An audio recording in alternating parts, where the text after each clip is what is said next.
बादेवा, अरे रक्ताचा खर्च करून जे बियाणं आणलं या मातीत टाकलं आणि वाट पाहत बसलो ते बियाणंही निघू नये. कसं तरी पीक निघाल्यानंतर वरुण राजा तू आमच्यावर रुसतोस आणि पेरलेलं सगळं वाया जात.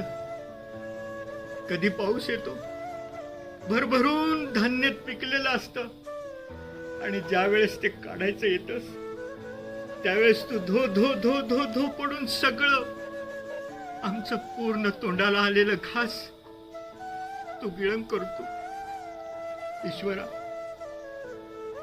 आम्हाला वाटत होतं की हे मायबाळ सरकार आमचं नसेल पण तू तरी आमचं असेल. मग आमच्या या शेतकऱ्यावर अशा प्रकारचा अन्याय का करतोस, का करतोस? अरे कसं जगवावं या मुलांना? कसा तरी घास तोंडाशी येतो आणि तोही ओरबडला जातो. काय करावं आम्ही या शेतकऱ्यांनी? एकतर बँकेचं कर्ज घ्या, कर्जाचं पूर्ण बीज शेतात टाका.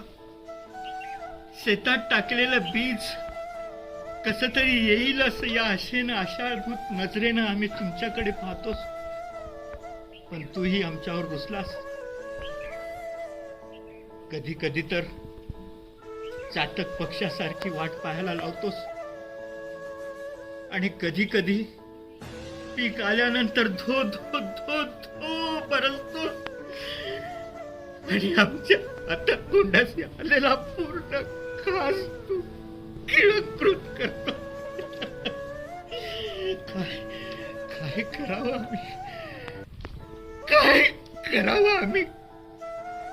का आम्हाला दोरी लावून फास घ्यायची वेळ येत नाही तेव्हा तू तशी आमच्यावर का रुसलास? का रुसलास तू आमच्यावर?